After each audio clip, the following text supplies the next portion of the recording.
Welcome to Reading the Bible with Pastor. Today we're on Mark chapter 8. This chapter is extremely important. Jesus has been showing who he is in the previous chapters. And I put the emphasis on showing here. He's been doing miracles. He's calmed the storm. He's fed the 5,000. He has healed people.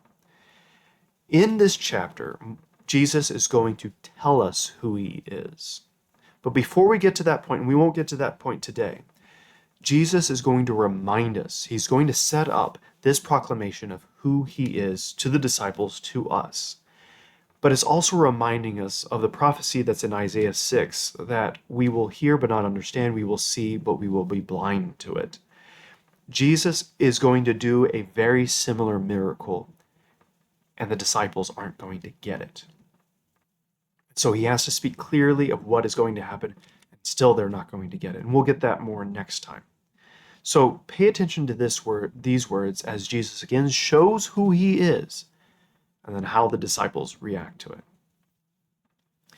In those days, when again a great crowd had gathered, and they had nothing to eat, he called his disciples to him and said to them, I have compassion on the crowd, because they have been with me now 3 days and have nothing to eat.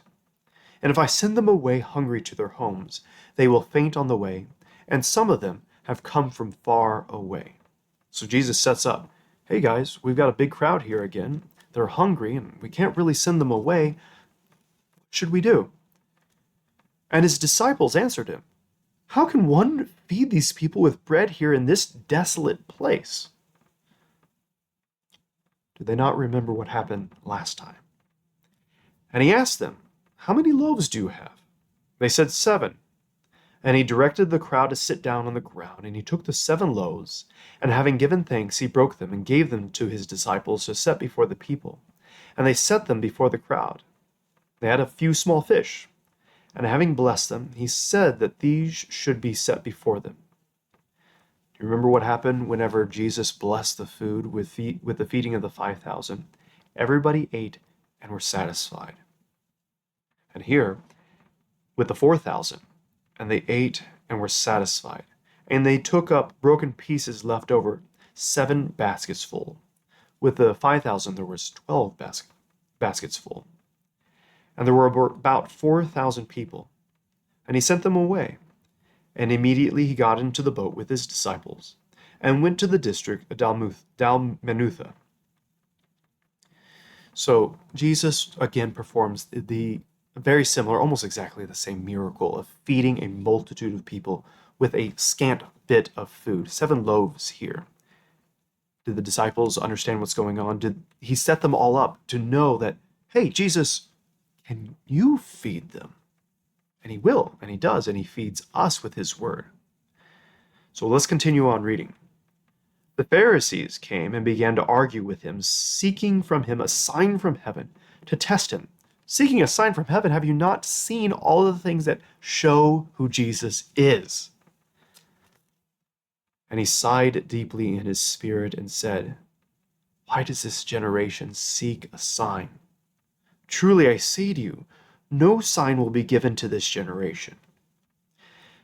Now, this generation, we got to get understanding. When we hear that word, it's not talking about these people only from a certain date to a certain date that have lived in this generation. No, he's talking about a generation of people who are hard-hearted, who don't want to see the signs that are right before him, that he is a son of God.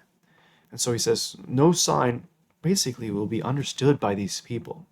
They will receive sign after sign after sign. The people of all nations, they will have a sign, but they won't understand. They won't perceive. Isaiah 6, they will see but not understand. They will hear but not understand.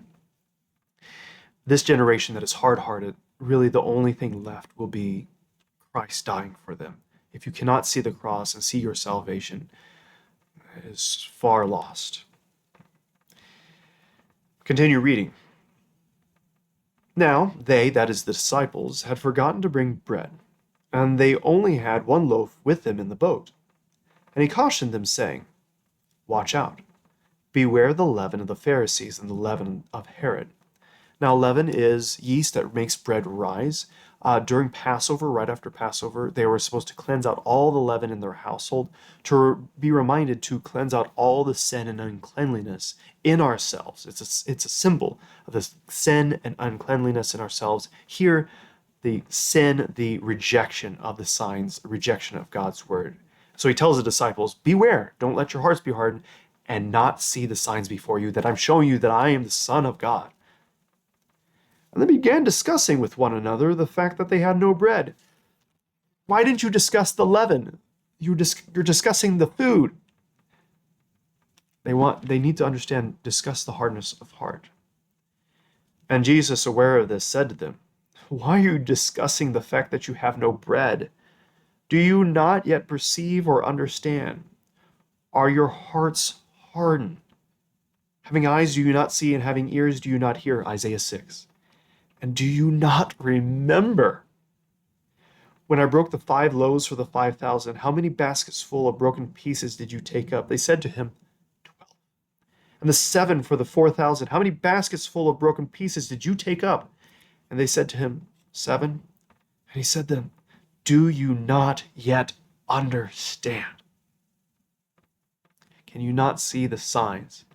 Or are you of this generation of hard-heartedness, who cannot perceive what is happening before you? Okay, we're set up here for what's coming next, where Jesus is going to open up the eyes of the disciples. And we're going to see their reaction to it. So we'll pick up next time with Mark chapter 8, starting at verse 22.